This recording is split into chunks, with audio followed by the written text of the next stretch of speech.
Sharon Noble. You are so lucky that Jamie agreed to dog sit Cece today, since your dad should really be taking care of this. You better not have been involved in one of those devilish kicks on the TikTok. Devious licks, Mom. Whatever.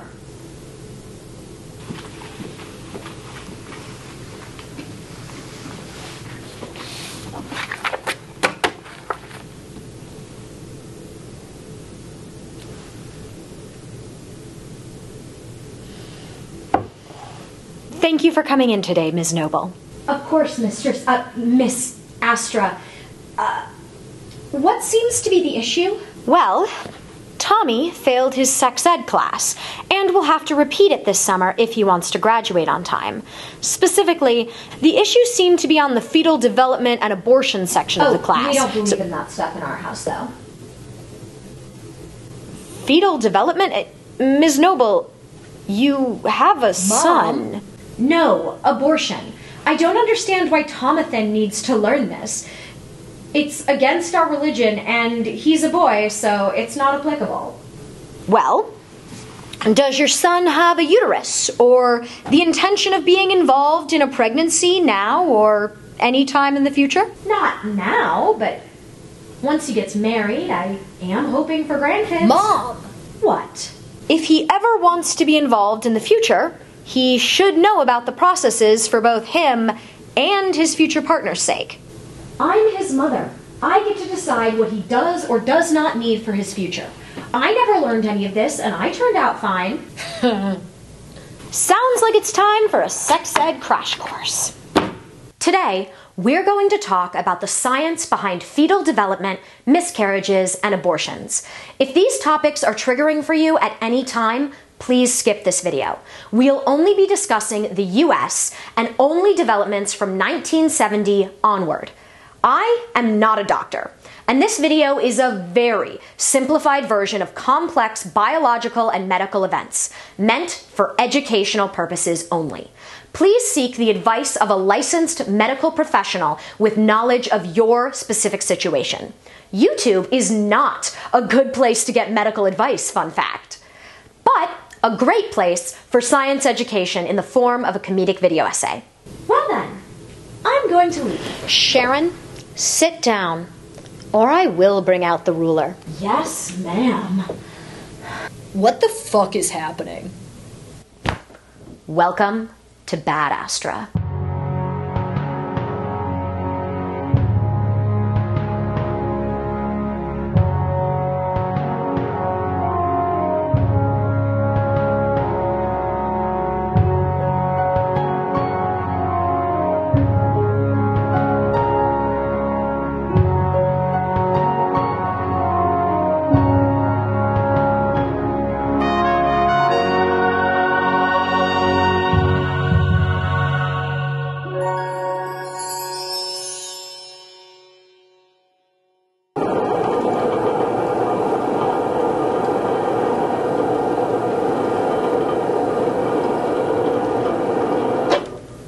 Pregnancy, despite the implementation usually being fun if you're doing it the old-fashioned way, is an incredibly complex biological process that occurs in individuals with uteruses, the majority of which identify as women. Let's break down what happens in the first trimester, because going back any further would actually require us to post on OnlyFans. Oh, I recognize that. I saw some charges on the last credit card bill. It's a website that sells fans, like Dyson and shit. We're not even gonna touch that. Fertilization, or conception, is the first step of the pregnancy process, which should be day 1 of pregnancy, but doctors technically call it 2 weeks because they measure from the patient's last period. Because periods are typically on a 28-day cycle, a patient may not realize that they're pregnant until they miss their period. If they don't get periods at all or have them irregularly, they may not realize they're pregnant until much later. When a sperm cell and an egg cell love each other very much, they unite and create one cell with unique genetic material, half from each biological parent. And that's where life begins. According to some religious beliefs, yes. According to scientists, no. And On this channel, we respect people's right to practice their own religion, but we focus on the science. The comment section of this video is going to be a dumpster fire. Week 2 to 4-ish of pregnancy! A blastocyst, or a rapidly dividing ball of cells, travels down the fallopian tube and implants into the side of the uterus. This is around day 7 on the actual timeline, but 2 to 4 weeks after the last period. This process also happens with eggs that are unfertilized, but they are shed with the uterine lining during the bleeding part of the period cycle. Can we please not talk about this gross girl stuff? Bold of you to assume that women are the only ones with periods. And I won't shut up about the river of blood and shedded cells that leaks from a vagina, accompanied by painful uterine cramping every month from when you're a tween until you've gotten too used to that pain and it's time for the hot and cold flashes of menopause instead. It's a normal, biological process that holds no shame and should be discussed frankly with the medical terminology because it is part of having a uterus. Now, where were we? Blasphemy? Blastocysts. After the blastocyst implants itself into the woman's uterine lining, it becomes an embryo around 3 weeks after conception, 5 weeks after the last period. This 5 weeks will be the time marker we'll use from here on out. The embryo is about 1/10 of an inch, or 2.5-ish millimeters long at this point. We use the metric system in science, United States of America, but we'll use the imperial system just this time. A groove forms along most of the length of the embryo's back and begins to create a hollow tube, which will later become the spinal cord.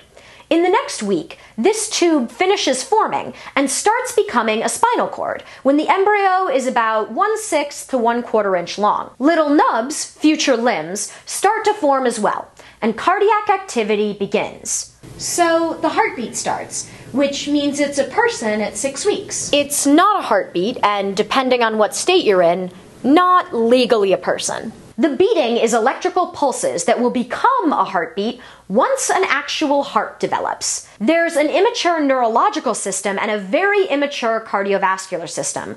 So heartbeat is misleading. It's more like the Energizer Bunny than a human heartbeat. And since many pregnant people don't even know that they're pregnant at this point, codifying this as a cutoff point is not only deeply unscientific, but harmful in practice. Biology doesn't have clear cutoffs because individual organisms are complicated and unique. Legally, life ends at the point of brain death, and at this point, the embryo doesn't even have a brain. If you want to use the I think therefore I am rules. Thomas Edison. Rene Descartes. The American education system has truly failed you. And you're in charge, so that speaks more on you than on me. So if there's electricity but no heart, when does the heart form and turn those electrical signals into a heartbeat? The heart begins to develop after 8 weeks, when the embryo has made it to just under an inch. This is when other vital organs begin to form too. You've got heart valves, you've got heart compartments, you've got nerve cells, vertebrae tissue, 5 sections of the brain, and that spinal cord is still working on spinal cording. You even have the beginnings of facial features at this stage. Oh, so you can tell if it looks more like mommy or daddy. More like a blobfish. Once the embryo starts looking like a blobfish, it also starts responding to touch, but through reflex movements only. Like when a doctor hits your knee with that awful little triangle hammer and your leg jerks up automatically. That tests your reflexes. What would happen if you hit the blobfish? Then it would probably be dead, because that means you're hitting it outside of the womb, where it cannot yet live because its lungs aren't formed. Or you've assaulted a pregnant person, which is not cool. When does the face form to look like a precious little bundle of joy? Starting at 10 weeks. That's when the embryo is over 1 inch in length. And most of that is head. Ha, that's what she said. Jonathan Noble! It also weighs less than an ounce. Around this size. It's small, but has started to form all the major organs and body systems. Granted, most aren't functional, so the blobfish can't survive on dry land yet, but it has the ability to move purposefully. What purpose would this thing have to move? Maybe have some fun swimming in embryonic fluid? Probably not much with their barely formed brains. But they are starting to form more identifiable features to the arms, legs, and face. It even gets little toesies and eyes with lids on them at this point. Aww, so precious. Still looks like an alien. Well, it starts getting hair and nails around 12 weeks, and starts looking like a human. The liver starts producing blood and urine formation begins. You can also tell the sex of the baby at this point. This is where people intending on carrying the baby to full term start telling others they're pregnant, because the first 12 weeks is when miscarriages are most likely. Actually, most miscarriages happen before people know they're pregnant. We didn't have the doctors tell us what gender Tomathan was going to be, so we could have that surprise when he was born. But we knew that he was either going to be the Tomathan that we know and love, Mom, stop! or Tomalina. Interesting names. They're family names. My first name is technically Charmin, which is the maiden name of my great-great third cousin once removed, but I go by Sharon since it's easier. Huh. Okay, fun. Totally not thinking about toilet paper obsessed bears when I hear that. Anyway, at around 14 weeks, the embryo starts breathing, swallowing, and developing genitals that their parents celebrate in a bizarre straight culture ritual that can sometimes start a wildfire that burns down a third of California. Remember, only you can prevent gender reveal forest fires. The embryo clocks in at a massive 3.5 inches and weighs about 2 ounces, and thus ends the first trimester of the pregnancy. We should probably cover miscarriages at this point, since more than 8 out of 10 occur before the end of the first trimester, due to the fetus developing in an unexpected way, through no fault of the carrier. I've had a few friends go through miscarriages. Karen was absolutely heartbroken when she lost her first pregnancy. She was afraid she'd never get pregnant again. But then she had her daughter Kaylee. I didn't know how to pronounce it at first on account of the 3 GHs. While I appreciate your story, let's circle back to science. Good news. Karen, like 87% of people who miscarry, went on to successfully carry a pregnancy to full term later on. A miscarriage is a spontaneous loss of a pregnancy before the 20th week, with 8 out of 10 occurring in the first 12 weeks, like we mentioned earlier. The symptoms often manifest like a regular period, so if you all of a sudden start bleeding again after missing a period, you're more likely to think you were just late, which happens sometimes. Around half of miscarriages are due to extra or missing chromosomes, which means the cells have bad instructions for how to build this baby. And there are no written words in the instructions for the Vadholma assembly, and the cells are way too confident in their ability to follow vague Swedish diagrams correctly on the first try. It would be much easier if a butch lesbian cell was there to help, but since the cells are not old enough to identify as butch lesbians yet, the whole embryo falls apart in a few weeks and they all just give up and throw the half-assembled piece of furniture out of the body, regretting they didn't splurge for expert assembly. So, embryos are like IKEA furniture? In this metaphor, yes.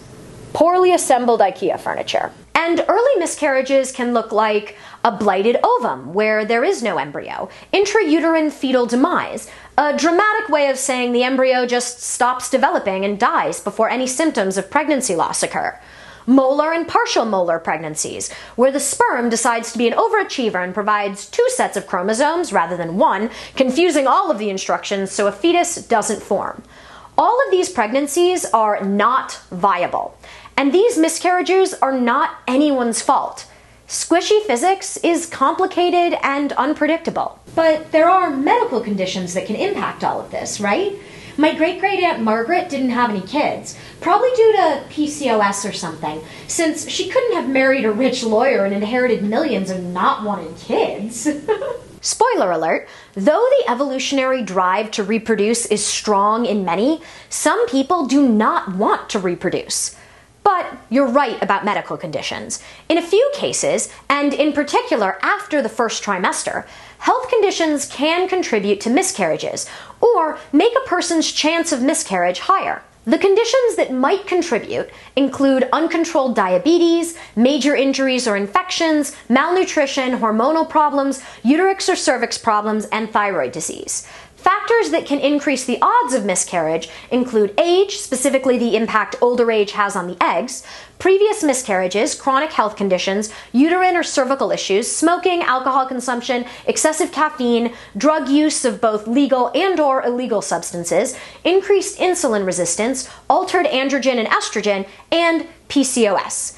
But these conditions all contribute far less to miscarriage causes than random chance, it just happening due to faulty instructions. Miscarriages are common and are not usually the result of someone being infertile. Ooh, you forgot stress and marathon running.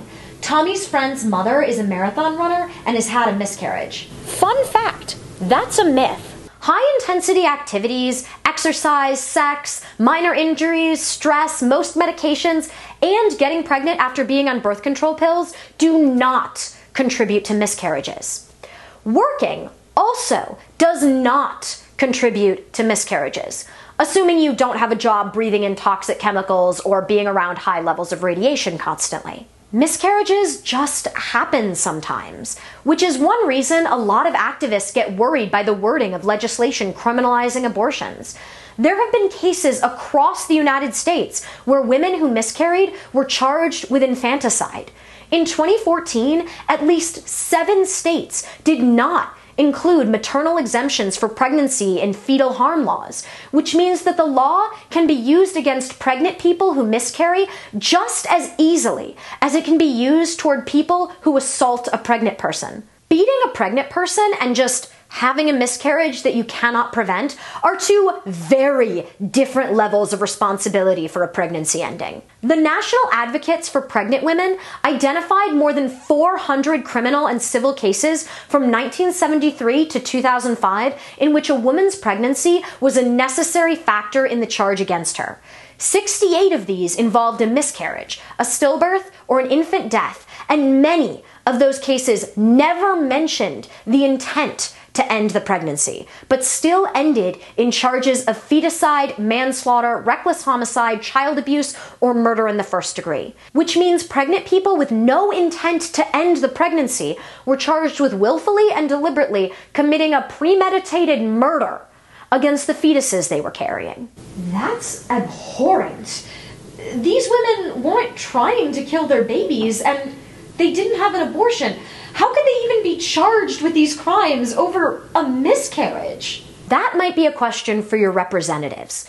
These aren't scientists or doctors making these calls.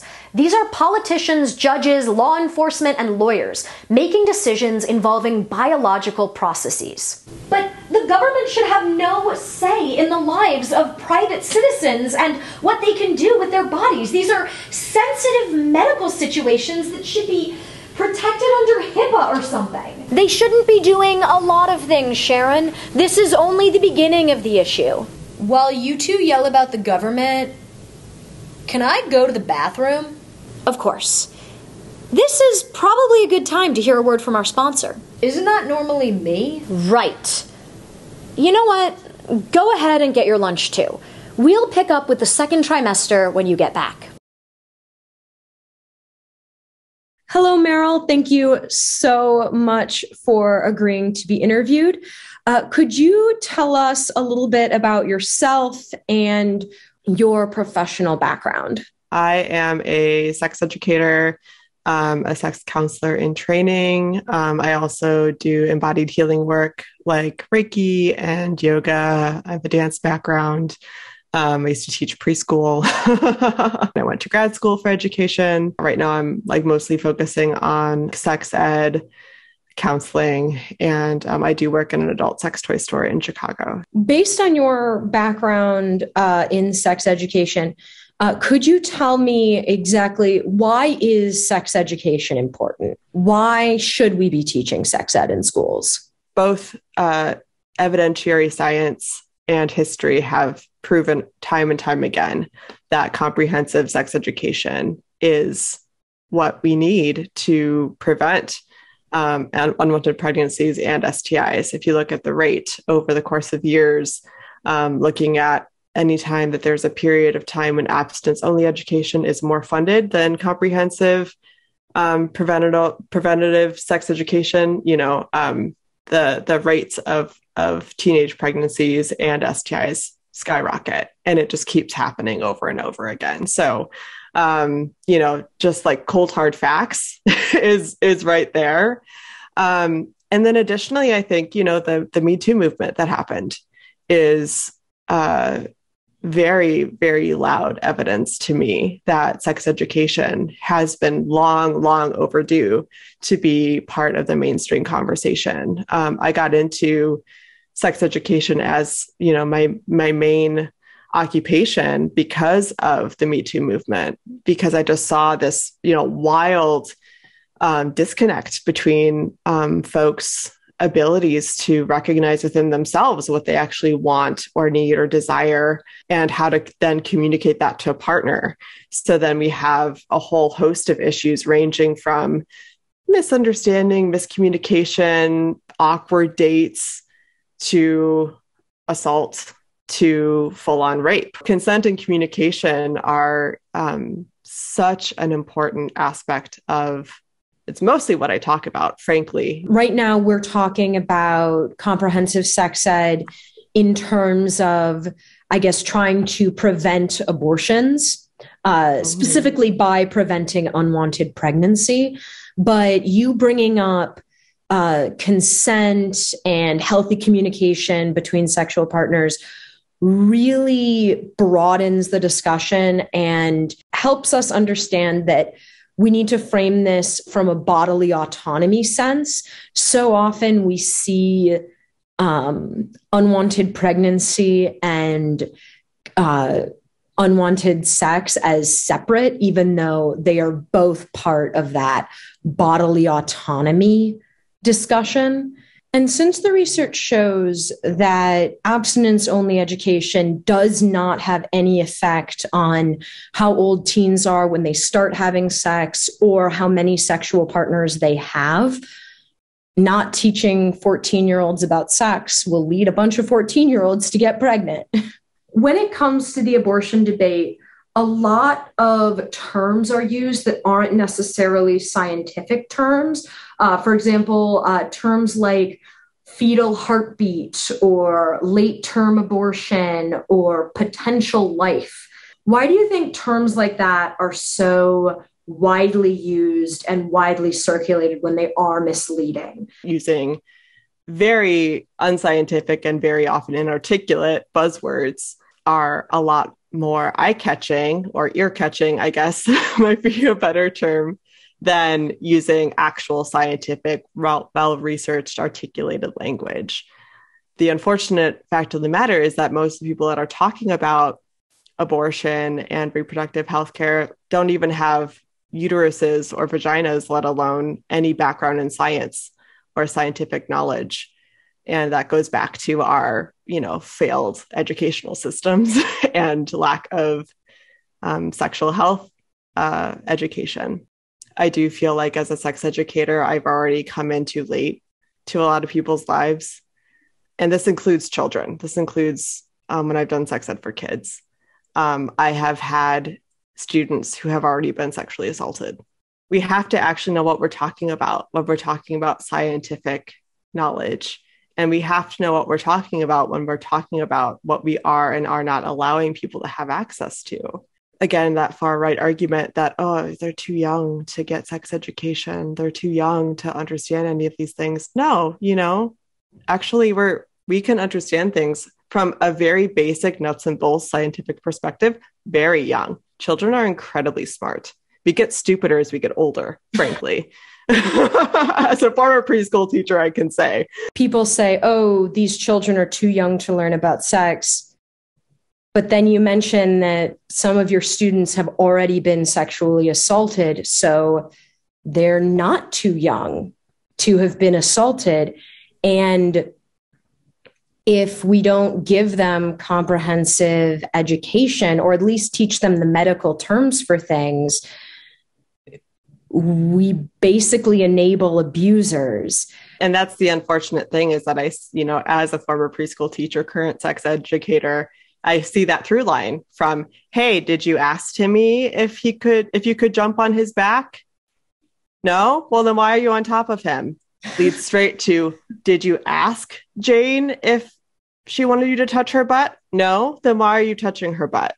Right? Abstinence-only education is usually coupled with an inability to access contraceptives. Understanding what you want and knowing about contraceptives, knowing about communication techniques is all well and good. But can you talk about contraceptive access and how that might interact with contraceptive education? Access to contraceptives is very challenging, especially for anybody who doesn't have a penis. Pretty much the only easy to access contraceptives that you can just go and pick up from a store are condoms that you put over a penis, right? Internal condoms are incredibly difficult to come by, and you can really only get them through a doctor or through something I actually just personally found out recently, Center on Halstead. Internal condoms are really hard to come by. Dental dams are also really difficult to come by. Don't I know it? Yeah. And then there are, other things like diaphragms and things like that, which again, you can only really access through a reproductive healthcare provider. A lot of contraceptives have age restrictions on them. Very puritanical ideas that, you're not supposed to have sex until you're married. That isn't even really true, that that you can't get married if you're 18 or older, because there are still states where you can't get married under the age of 18.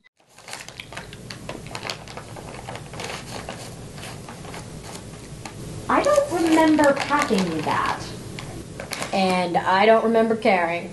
Before this turns into a family fight, let's talk about the second trimester of pregnancy. This is when the fetus starts to have more sensation and fully formed parts. At 16 weeks, the fetus doubles in weight from 14 weeks, now becoming 4 ounces and spanning about 5 inches in length. The arms and legs are more developed, plus they become more coordinated as a developing infant can be, and the head is erect. Like this dick.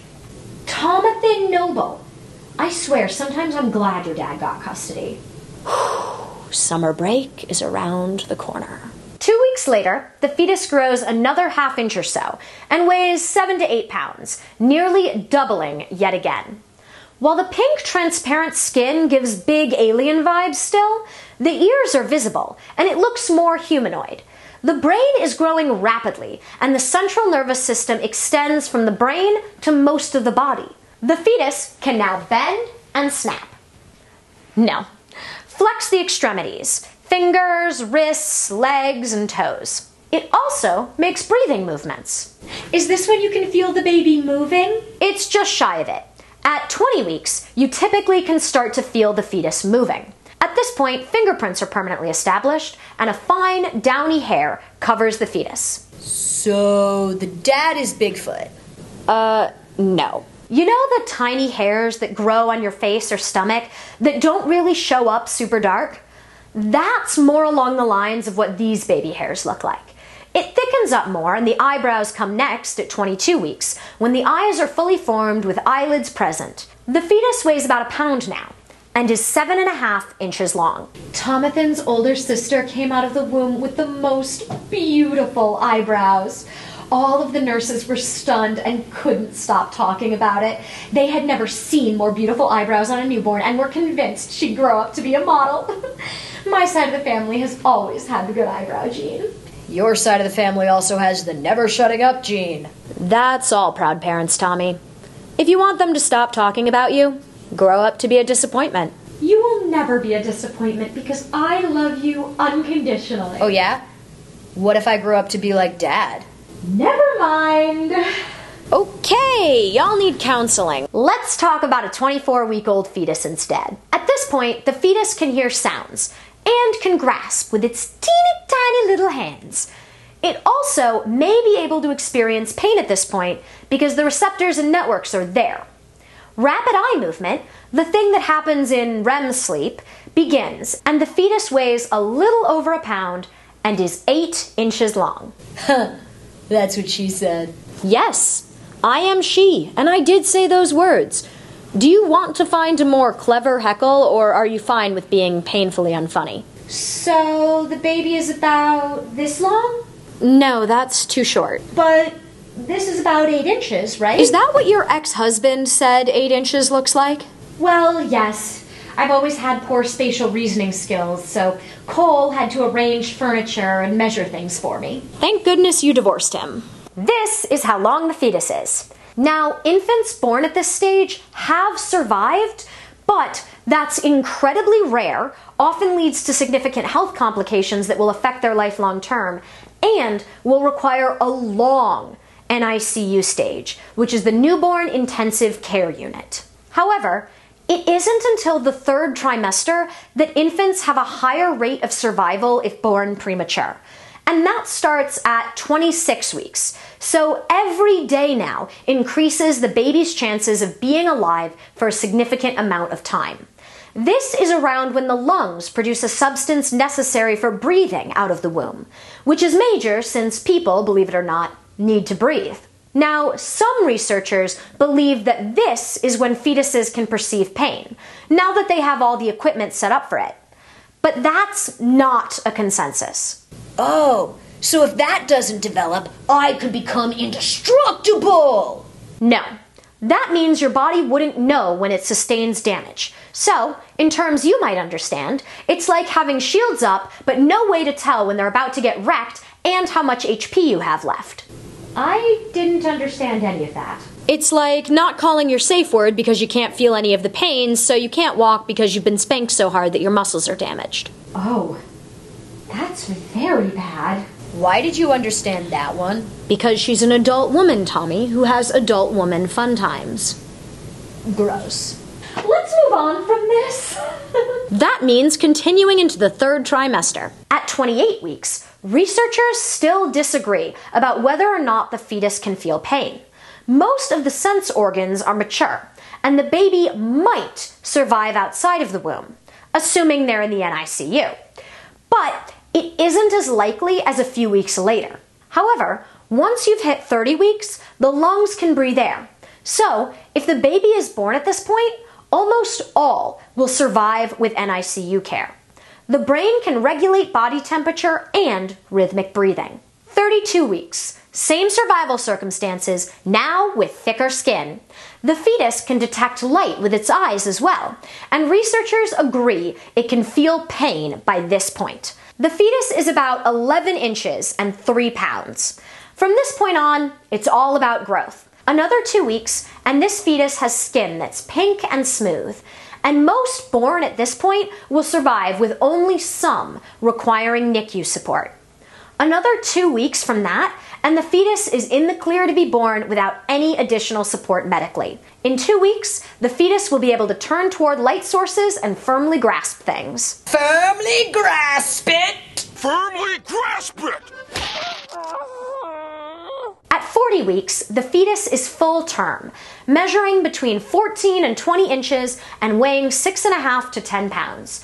They can hear, taste, feel, and see. Tomathan was a heavy baby at nearly 9 pounds, even though he was a week early. And now, he's a handsome young man. Mom, stop! When the baby is born, typically crying or screaming is a good sign. This confirms to doctors that the baby can breathe. Well, Tomathan's sister was so quiet. She just stared around blinking with those gorgeous eyebrows. But both my boys came out screaming. And that's how I intend to leave this world too. Screaming. What a mood. Since we finished up the pregnancy portion of this course, does that mean Tomathan passes? After this pop quiz. Fuck. Question 1. When are miscarriages most likely to happen? Is it A, when the pregnant person is running a marathon, B, when a pregnant person is on medications for heartburn, or C, within the first 12 weeks of pregnancy? C. Correct. Next one. When can the fetus live outside of the womb without medical support? A, when it looks like a blobfish, B, 34 weeks and after, or C, when the fetus is screaming? That last answer sounds horrifying. C. Incorrect. That one was B, 34 weeks and after. Final question. When can cardiac activity first be detected? A, 6 weeks, B, when the heart is fully formed, or C, when the pregnant person is plugged into a working socket? C. Incorrect. The answer was A, 6 weeks. You just went with C regardless of the question, didn't you? C's get degrees. That's not what that phrase refers to. Well, since he clearly knew the correct answers and he's just being silly, it seems like we're done here and he passes. Woo! Let's head out! Not so fast. We have yet to talk about the other topic he failed. Abortions. I would prefer it if we didn't. He didn't pass the pop quiz for the pregnancy portion, but I'm taking it as him being a teenager rather than him not knowing what we just went over, despite very clear bogus answers. If he doesn't pass this one, he has to do summer school. Mom, let's just get this over with. I would like to have a summer vacation where I can take advantage of the nice weather by staying in my pitch black bedroom playing Fortnite with my friends online. Fine, we'll stay. But I'm not going to be comfortable. Good. You should be uncomfortable. People grow most when they're made uncomfortable by the knowledge they consume. That's ominous. So let's officially dive into the most triggering content. I'll put a timestamp in the description to skip this section. And no, Sharon, you do not get a timestamp, as you're in front of me and are a fictional character being used to represent the other side of this conversation. I'm what? Hold up. Does that mean I'm fictional as well? Since that means no summer school! Don't make us write that video. Abortion is a medical procedure that involves voluntarily ending a pregnancy. This can be done a couple of different ways, most commonly through an induction abortion or a medical abortion, in which medication is used to expel the fetus from the uterus. Medication abortion is the most common type of abortion procedure because 91.6% of terminated pregnancies are terminated before 14 weeks, which is within the first trimester and when medically induced abortion is the most effective. But what actually happens? You just pop a couple pills and you're done? I thought that's what Plan B is or whatever. First off, Plan B is an emergency contraception, not an abortion pill.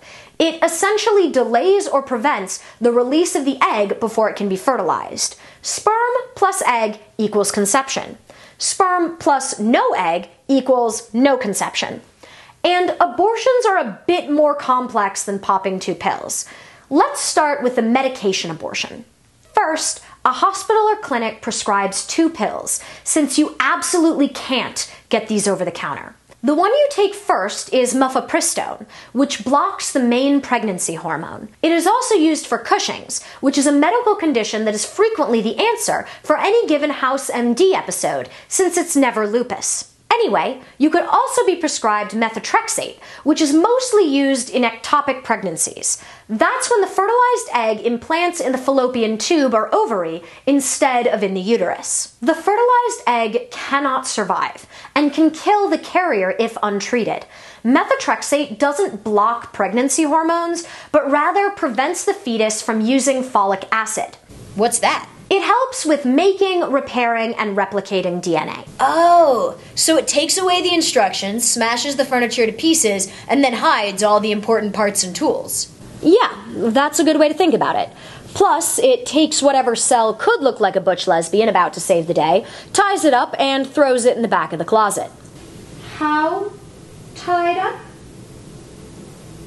Around the shoulders, down the torso, all the way to the ankles, and hogtied.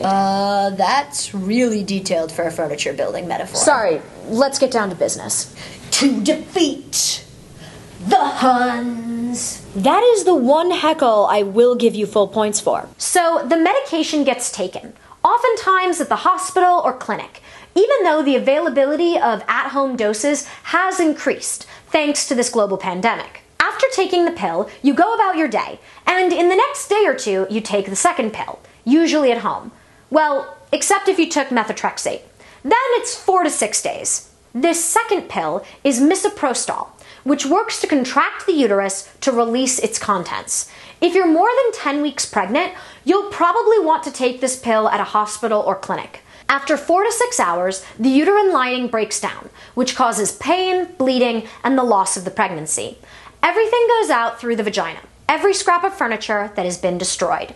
But how bad does it hurt? Not enough to require anesthesia, but you may want to take some extra strength ibuprofen or something. If it's not quite passing after one dose, you might need another of the misoprostol. However, if an ectopic pregnancy doesn't pass, surgery is often required. And ectopic pregnancies that are not terminated will bust open the fallopian tube and cause life-threatening internal bleeding. So that's a lot worse than taking a few days off to recover from the medical abortion. Well, that's a reasonable circumstance to have an abortion then. Ectopic pregnancies should be allowed to be aborted. It's just the chosen ones that shouldn't. Are you suggesting outlawing abortion? When it's not a medical emergency, then absolutely. But why should the government have a say in the lives of private citizens and what they do with their bodies? This is a sensitive medical procedure that's protected by HIPAA that is only between a pregnant person and their doctor. But it's not necessary. How do you know? Since the only way to tell if the abortion was necessary or not is to be the patient, be the medical professional treating the individual patient, or violate HIPAA law. She's got you there, Mom. If you want the government out of all your personal business, that means all of everyone else's personal business, too. Oh, well, I guess that was the point that Tomi Lahren was making with the Alabama law. This is literally the only thing I will ever agree with Tomi Lahren on, and even mentioning her makes me want to throw up in my mouth a little bit. But I've also heard induction abortion used in abortions after 24 weeks. Is that just fake news like the scary COVID vaccine stuff on Facebook? Actually, there is a type of induction abortion used after 24 weeks. Abortions after 21 weeks make up only 1.3% of all abortions. So this version is extremely rare. Less than 1% of abortions. Those late-term abortions are absolutely the ones I take most issue with. At 24 weeks, that fetus is a person and it's murder.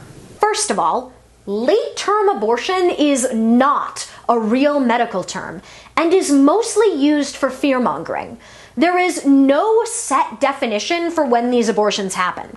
Does it happen after the 20th week? Anywhere in the 3rd trimester? When the fetus is able to live outside of the womb? Post-blobfish stage? Last month of pregnancy? Who knows? Scientists and doctors don't, and I found sources that referenced all of those timelines because it's not a real term. If you want to refer to an unusually late abortion, later abortion is a better term to use because it doesn't sound like a medical term or a strict cutoff. But it's still wrong to end a pregnancy when the baby is practically out of the womb. Here's the thing, Sharon. Those pregnancies aren't ended by people who spent 24 weeks being pregnant and all of a sudden go, oops, I don't want to do this anymore. It's for people who have fetuses without heartbeats, with mutations or conditions that will kill them immediately after birth, if not before, or when carrying the child could kill the parent. These abortions are given to heartbroken people who want to be parents, having medical emergencies, not to people who didn't intend to carry to term. Villainizing patients for getting later abortions is harassing traumatized people for making difficult, devastating, and necessary medical decisions. You're taking out your indignant anger on already emotionally vulnerable people. There is no shame in choosing to prioritize your health and your life when continuing to carry an already dead fetus could kill you. But you can't tell me for a fact that all abortions are medical emergencies. You're right, I can't. Because I can't possibly know unless I'm personally involved with each one or violating HIPAA law. Just like you can't say for certain that all of them are not emergencies. It's almost as if it's none of our business why someone gets an abortion or any other medical procedure. Can we please move on from the HIPAA law and stay out of my personal business? and get back to me not having to do summer school? Does the medicine do the same thing for later abortions? Not quite. You still have the misoprostol second to contract the uterus, though this time it's inducing labor. First, the fetal heartbeat needs to stop, if it hasn't already, which requires a dose of digoxin, or potassium chloride. After that's taken care of and labor is induced, the medical provider will use a variety of tools, whatever is most appropriate for this scenario. Curettes are little spoon-like instruments used for scraping. If you've ever seen a Dr. Pimple Popper video, she uses curettes with little loops instead of spoons to perform surgeries on the top layer of skin. There are also forceps, which look like scissors but with blunt ends. They're used to hold things that are too small for fingers to hold onto. There are also a variety of sterilized tools, suction methods, and even some hands-on techniques to get everything, including the placenta, out. Since it is labor, an epidural or sedative can be used to calm down the very intense and painful cramps of being in labor. So taking a few days to recover is a smart idea. But neither this kind of abortion nor the one with the pills results in an inability to get pregnant in the future. Having an abortion at or after 21 weeks, though, is by far the most expensive and medically risky abortion option, which is one of the reasons it's far less common. However, it is usually still less risky than childbirth would have been. But what about the ones in between 14 and 24 weeks? Are they still just the 2 pills? Nope. Abortions done between 10 and 24 weeks of pregnancy are called surgical abortions. Medicine to open the cervix is taken a couple hours or days before the procedure. These involve some level of numbing, depending on the circumstances of the individual pregnancy and/or based on patient preference. So, one person could be totally fine with just local anesthesia, which numbs the cervix while the person is fully conscious, and someone else might prefer general anesthesia, which knocks you out fully. There are also options in between, like conscious sedation, which is when you're awake but very relaxed, or deep sedation, which is like general anesthesia, but the patient can still respond to stimuli. So those are all anesthesiologists giving the drugs? Not really. General anesthesia absolutely should be administered by an anesthesiologist because the improper dose has real consequences that include death. However, the numbing and various levels of sedation can be administered by a licensed medical professional who has the proper training. Conscious sedation can be done with nitrous oxide, aka laughing gas, and that's done by doctors who aren't anesthesiologists all the time. It's fairly common to use in dental offices. Okay, once the cervix is open and the numbing or sedation part happens, it's time for the procedure. From 10 to 16 weeks, the procedure is a vacuum aspiration. A medical professional suctions out the contents of the uterus with a medical vacuum. You stick a tube up, gently suck, and it's over in about 5 to 10 minutes. This isn't really painful and causes cramping at worst. Think bad period cramps. This procedure won't affect the patient's ability to conceive in the future, but birth control is often a good idea for a few weeks after the abortion, just to give the body time to recover. Oh, that doesn't sound nearly as gruesome as I thought it would be. Not all medical procedures or surgeries are gruesome. Eris once had to get a punch biopsy on her skin, which was literally like a hole punch on her skin. She had local anesthesia, watched the whole thing being done by her dermatologist, and the weirdest part was when they stuck a Q-tip with medicine in the hole in her skin to help stop the bleeding. She left with 2 bandages and has 2 circular scars. It's technically still a surgery, but it's not that big of a deal in comparison to open heart surgery or something. Medical technology has advanced a lot, and actual abortion procedures are very different than the popular fear-mongering portrayals. I mean, does it at least get more gruesome than a vacuum? Kind of. Not really, though.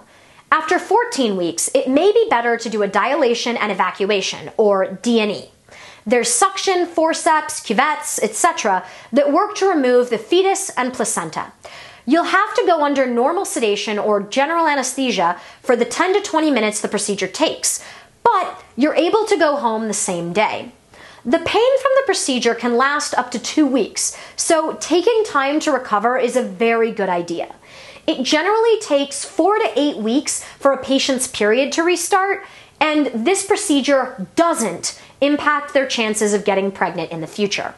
It's pretty much the same scenario as a dilation and curettage, or D&C, which is used to prevent infection after an abortion or miscarriage, but also for uterine tumors, cervical and uterine polyps that are typically non-cancerous, or to treat excessive bleeding post-delivery. The only difference is that D&Cs don't use forceps. How common is that type of abortion? Only 7.1% of abortions total. So, to recap those stats, 91.6% of all abortions happen in the first 14 weeks, which, remember, is only 12 weeks after fertilization. 7.1% are between 14 and 21 weeks, and only 1.3% of abortions are done after 21 weeks. While later abortions have a higher medical risk and cost than earlier abortions, they are far less expensive and risky than childbirth. And the sooner the abortion happens, the less expensive and risky it is.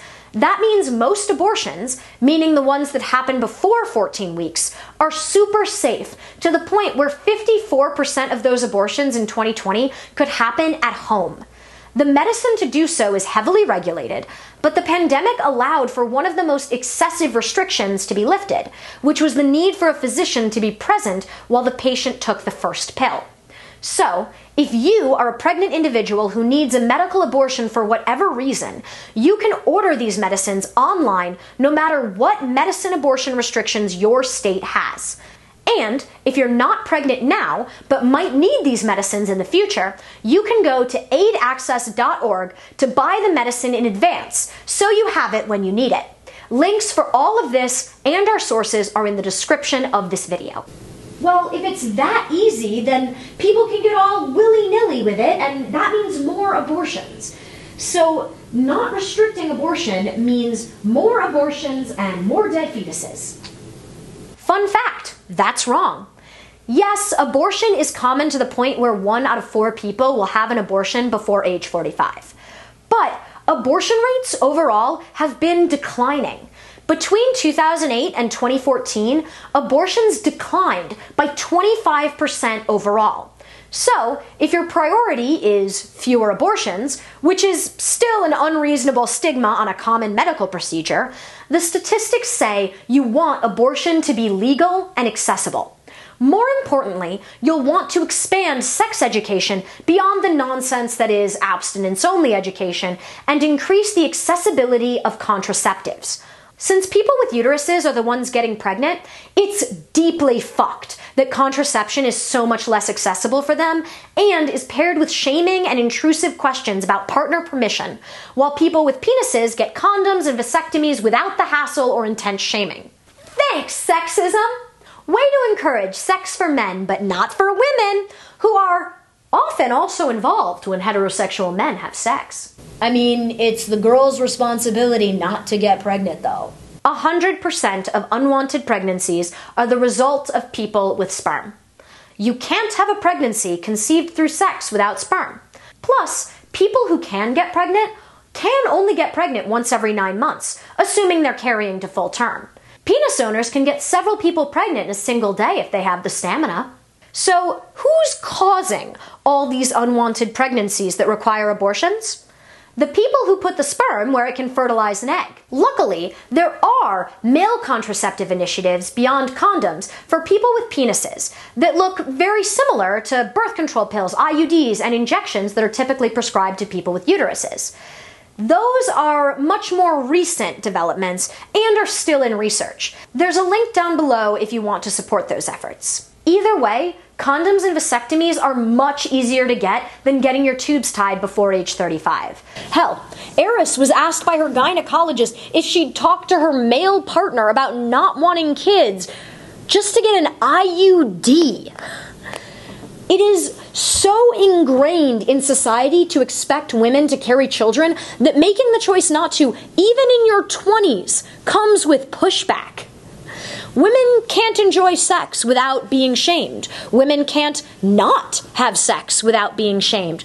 Women can't have abortions or not want kids without being shamed. But men having lots of sex or not wanting children?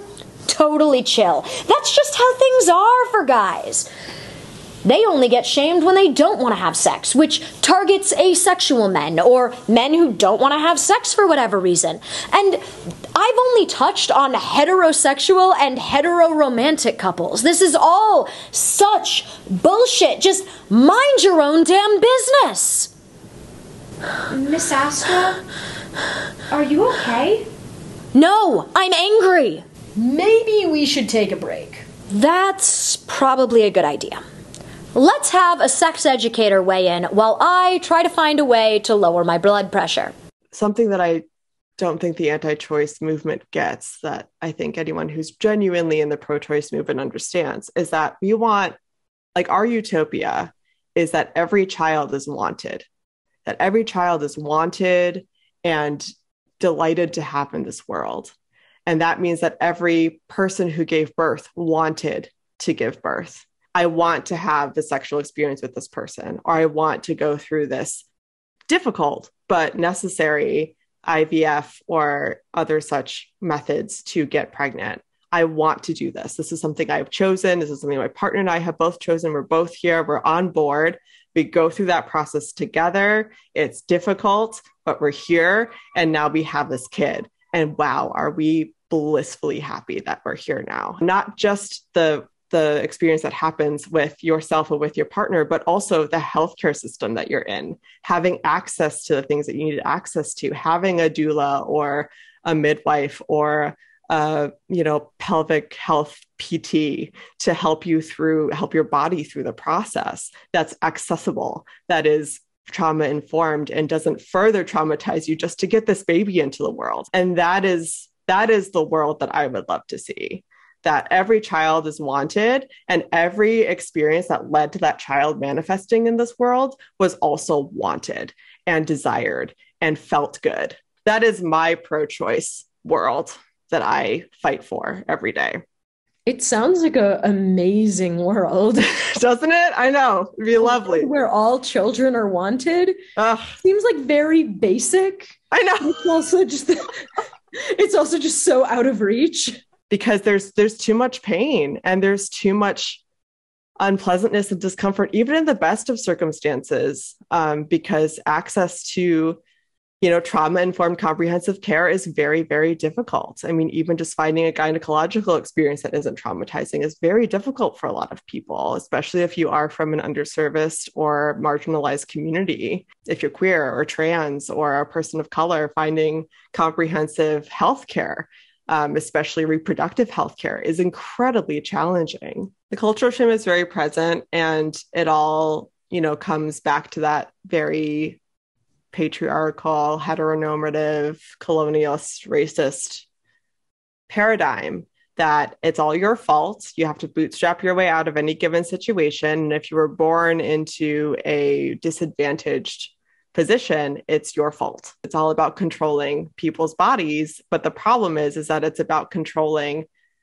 predominantly people's bodies who are in those disadvantaged positions. I do feel like my job predominantly is harm reduction.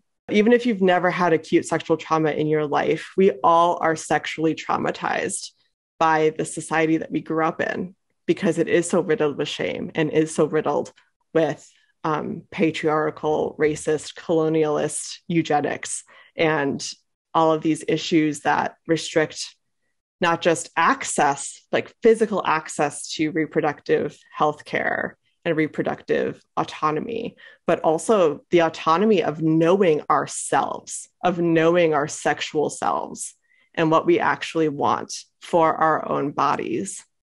Because that's a whole nother level of joy and pleasure that gets capped, that gets cut off.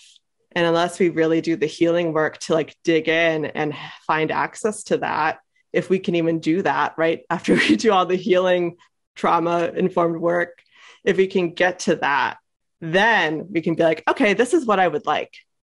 Touch my clitoris. Just a little piece of local history. Jane was in an underground abortion care practice in the Chicagoland area, where it was a code word. You could call this particular number and say, "Hi, I'm looking for Jane," or whatever else you would say, and you would say Jane. And as soon as they heard the name Jane, they knew that you were looking to get an abortion, and they would hook you up with it's usually a woman who was trained by a doctor to perform an abortion. And it was done as safely and healthfully as possible. And that has led to programming like the Chicago Women's Health Center and things like that, that give access to folks who don't have the money to pay for reproductive health services or education. So, you know, there's a very long history of community care and reproductive access. I did an abortion companion training. So there are folks out there who, like, if you need any kind of reproductive health care done, whether it's going to get an abortion or, you know, say you've had medical trauma or you've had an unpleasant gynecological experience and you want someone there to hold your hand, there are people out there who will go with you to your doctor's appointment, who will sit there and hold your hand, who will make you a cup of tea once you've gotten your IUD removed or inserted if you need to. So I would say that you're not alone, and making people feel like they're alone is often what has caused these kinds of patriarchal, racist societies to thrive, in that we feel like we're alone and we don't have anyone who will take care of us. And it's like, we have to take care of each other. So do what you can to take care of yourself, and also figure out ways that you can show up for somebody else, whether that means do one of those kinds of trainings. See if you can volunteer at a local clinic. If you want to be either an abortion companion, or you could be an escort to help people get to their appointments safely. In addition to reproductive rights organizations, there are also reproductive justice organizations. Correct. Even though in Illinois, we have the Reproductive Health Care Act, it is still perfectly legal, and it will remain perfectly legal to obtain an abortion. Just like every medical procedure in America, if you don't have insurance, if you can't get child care or time off work, or can't afford to travel to it, it is going to be much harder to access. Mm-hmm. So a practical access fund that you can donate to, volunteer for, or provide resources for in some other way is designed to help pregnant people who don't want to be pregnant figure out childcare, travel expenses, and having a place to stay for the night, being able to afford the procedure, all of those things. I highly encourage everyone to donate money, time, any skills you have. You can sign up to be a driver if someone needs to fly in for an abortion. Even now, you can really help a lot of people. If you know that you need community, either for yourself or, you know, somebody around you needs community in that way, showing up for each other is one of the best things we can do right now. Breathe in. Let the gentle, cooling energy of the universe wash over you. Feel the connection to the crystals. Crystals don't do anything. As you breathe out, letting go of whatever no longer serves you. Let it all out. Breathing in equal rights. Breathing out archaic laws that restrict the right of non-hetero cis white men. Not quite what I was going for. Breathing in decisions supported by science and fact. Breathing out decisions based on prejudice and bigotry, made by people protecting the interests of hetero cis white men only. Are you feeling better? Either I am, or I'd rather continue than keep trying whatever this is. I think I can handle talking about more science, this time sociology and political science. Either way, we are entering the social science portion of the video, which I had an abortion activist weigh in on. I also have linked all statistics and sources in the description below. Abortion rights have been under attack for, well, forever. While Roe v. Wade was in arguments, and especially after it became the law of the land. It's important to note that the Roe v. Wade decision sets up a legal precedent, but is not codified into law, which is why it can still be challenged and reversed much easier than changing a federal law. The right to comprehensive reproductive health care, including abortion, has been slowly reduced to abortion privileges based on cost and clinic availability, since the undue burden standard is difficult to enforce. Since 1973, the year Roe v. Wade protections went into effect, more than 1,300 state-level abortion restrictions were passed. These federally sanctioned privileges have been chipped away year after year after year by states across the country and the federal government itself.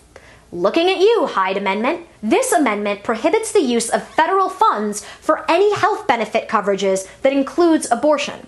So abortion providers need to keep their funds separate. The only exceptions in this amendment involve rape, incest, and any condition that places a patient in danger of death unless an abortion is performed. Well, all of those seem like very reasonable exceptions. The government shouldn't be paying for abortion if it isn't medically necessary or if the person didn't want to get pregnant. Except this law basically forces childbirth upon anyone who can't afford an abortion, unless getting pregnant wasn't their fault, or they wanted a baby but will likely die in childbirth, which really seems to imply that childbirth is a punishment for sex. I'm just going to state an opinion here.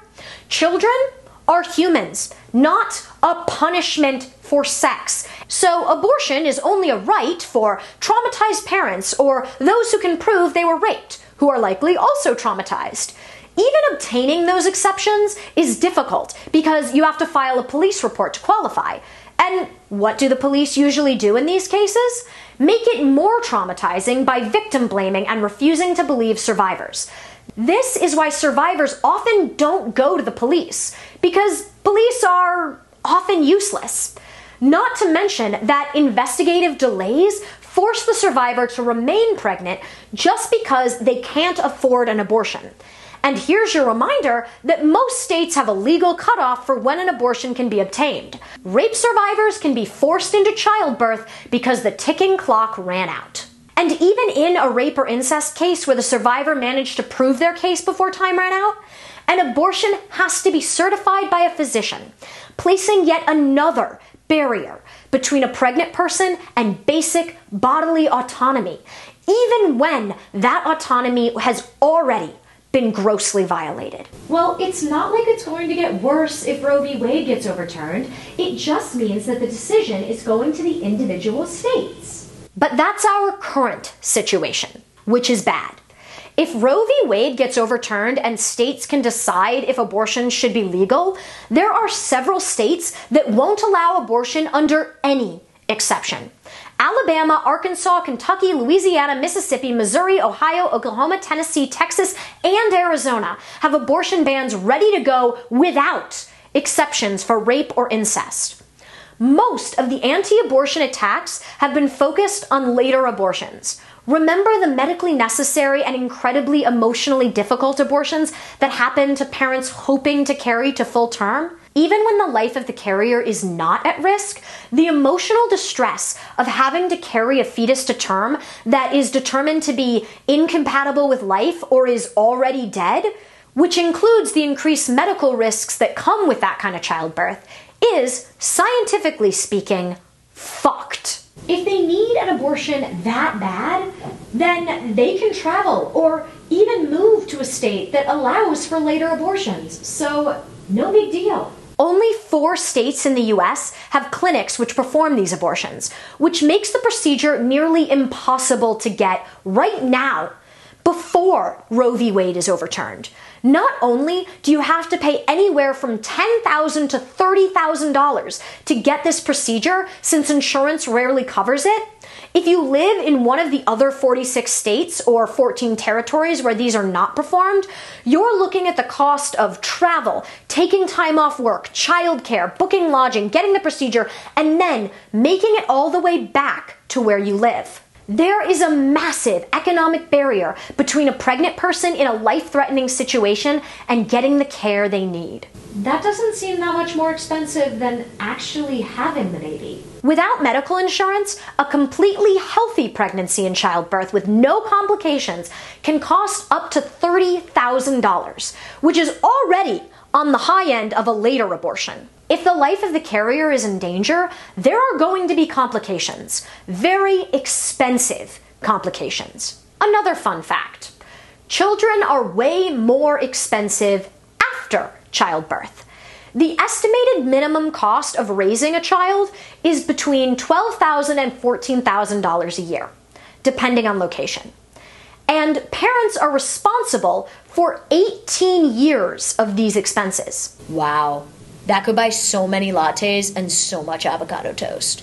Do you want me to make this even more upsetting? Not really, but I don't think you'll listen to me. You're catching on.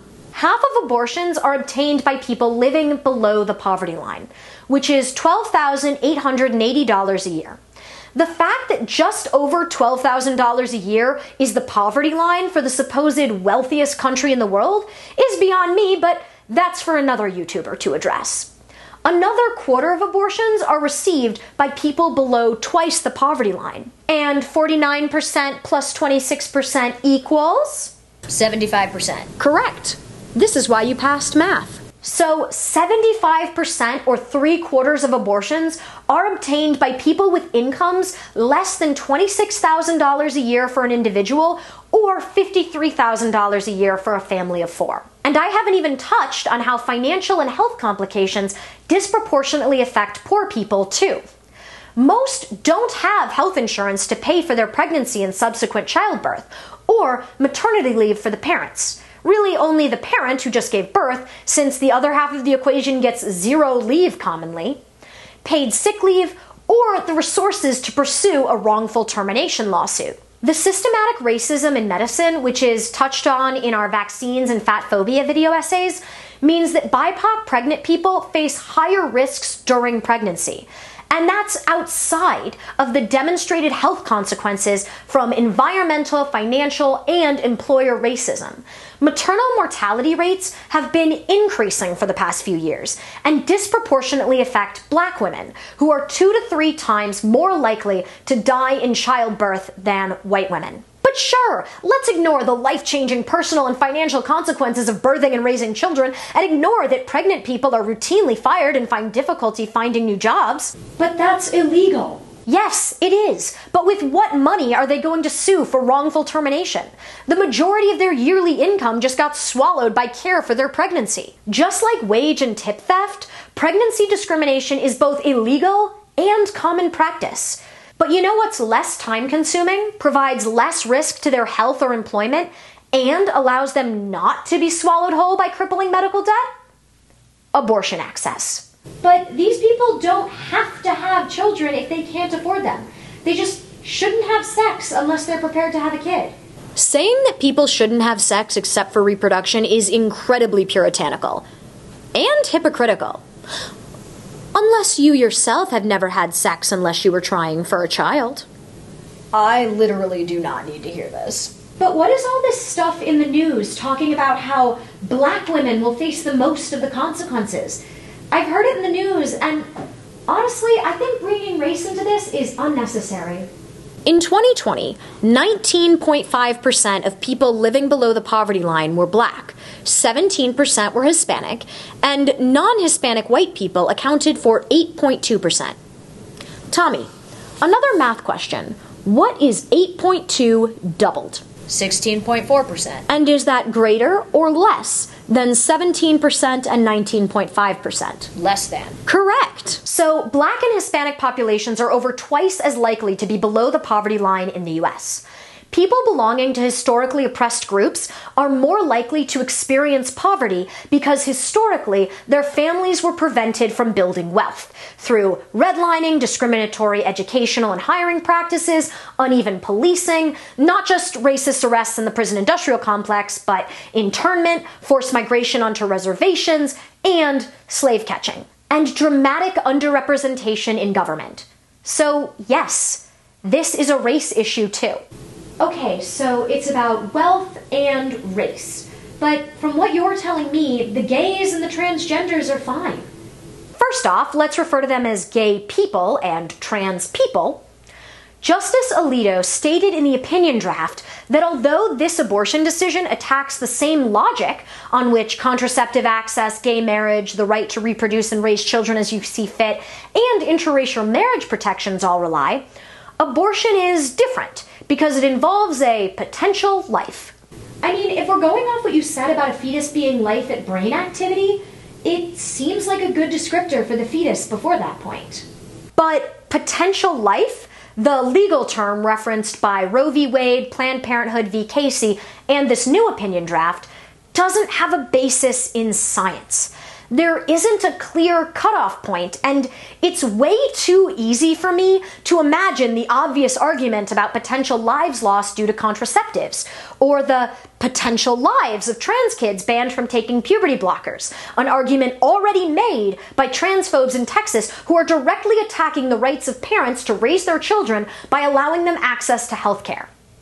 Reminder that puberty blockers, initially developed to treat precocious puberty, beards on 8-year-olds. What do you mean treat beards on 8-year-olds? Is that not normal? Are not permanent.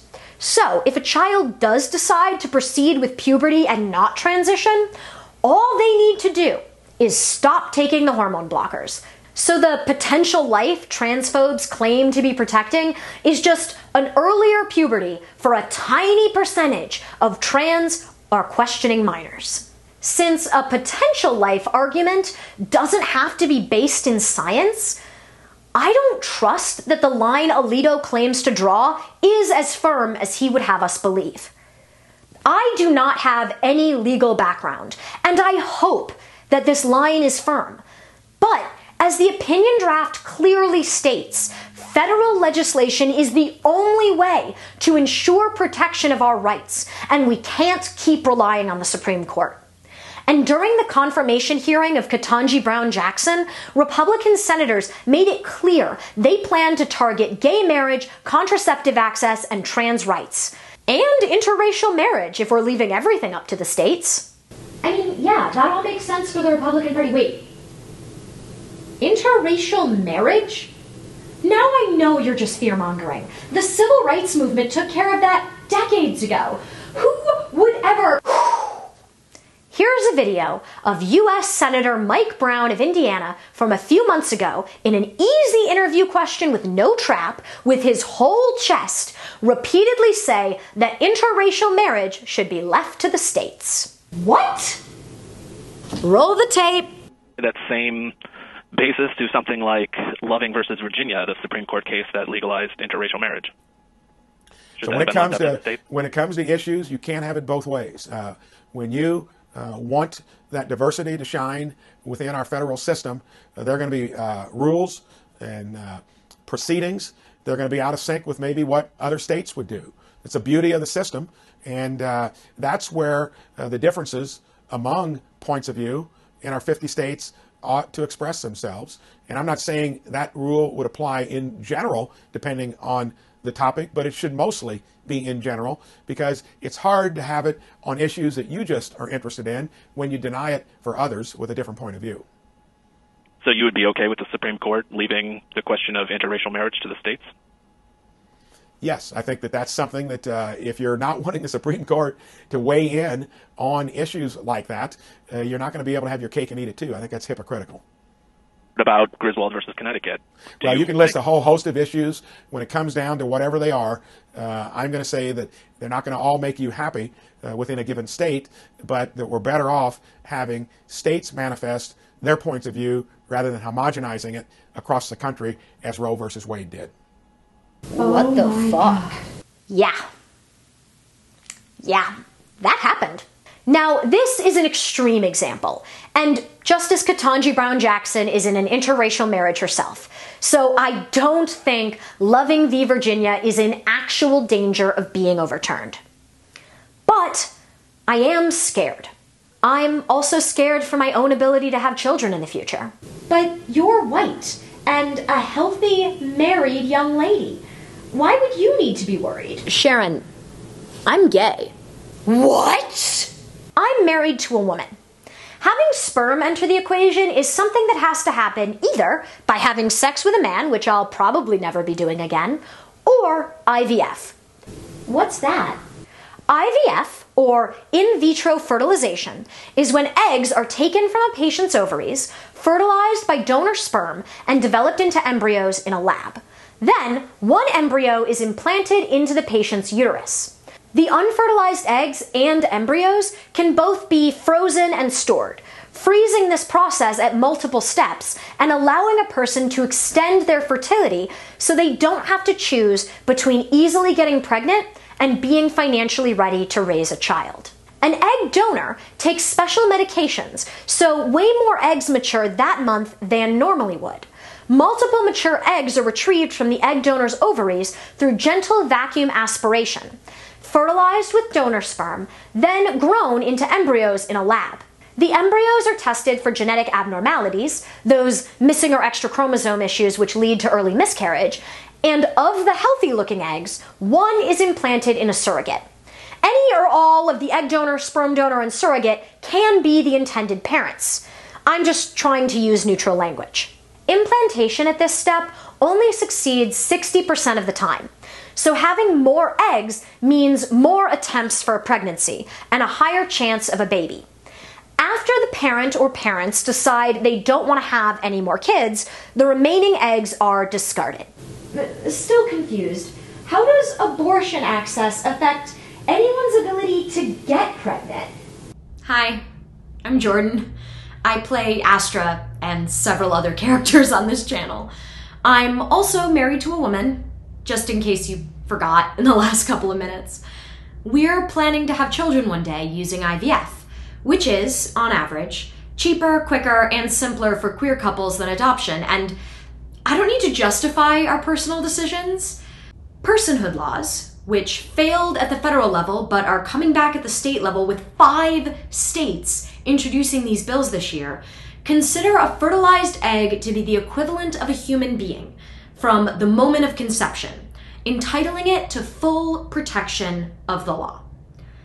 That law seems to only target abortion, but it would likely make IVF illegal because discarding unimplanted embryos, viable or not, would suddenly count as mass murder.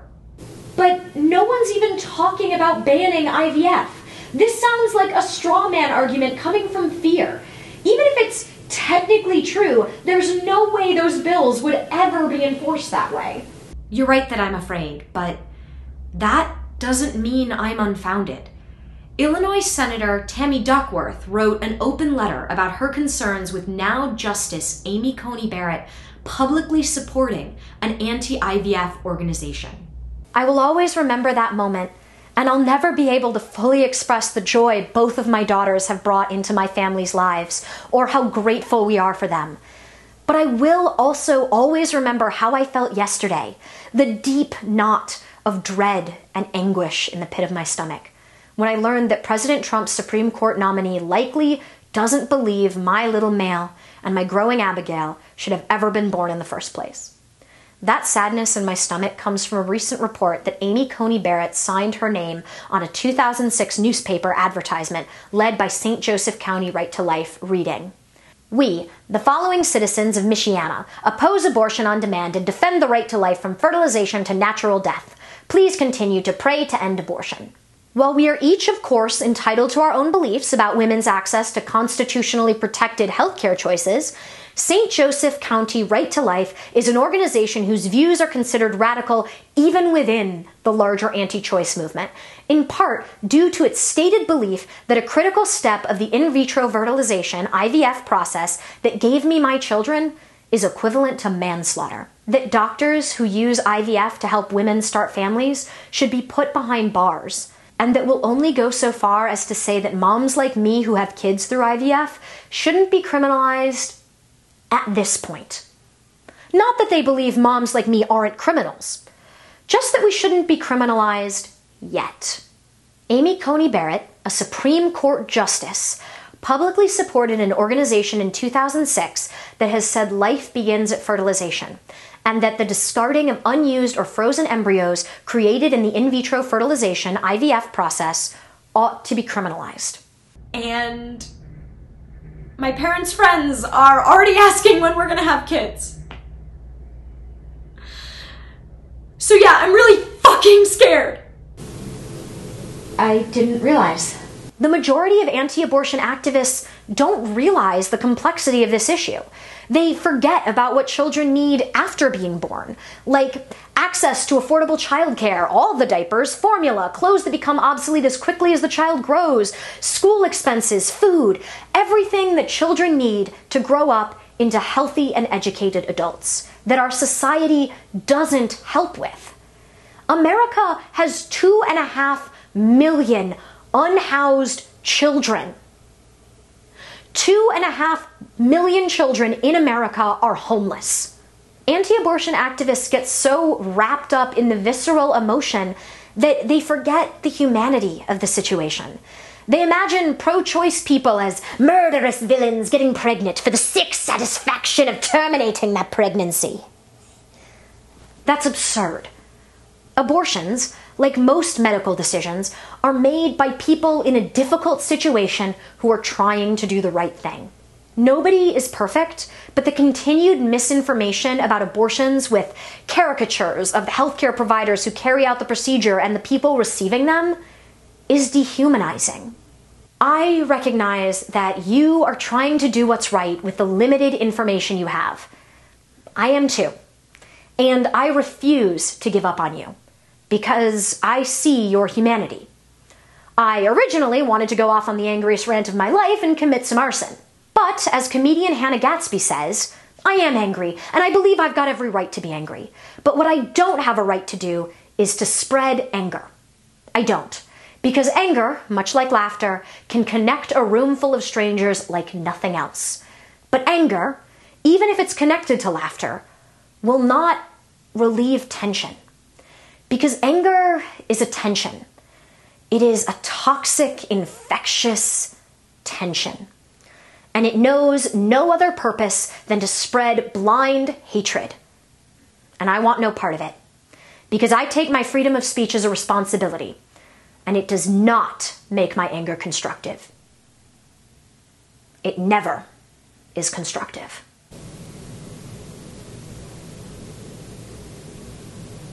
Is there a joke coming or a punchline?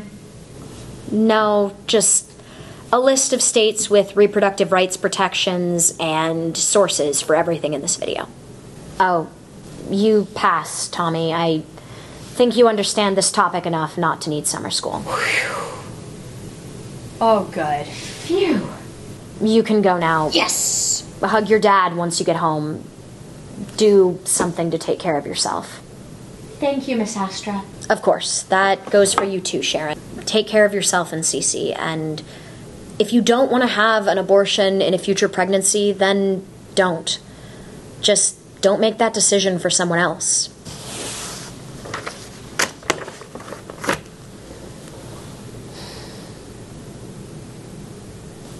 Astra out.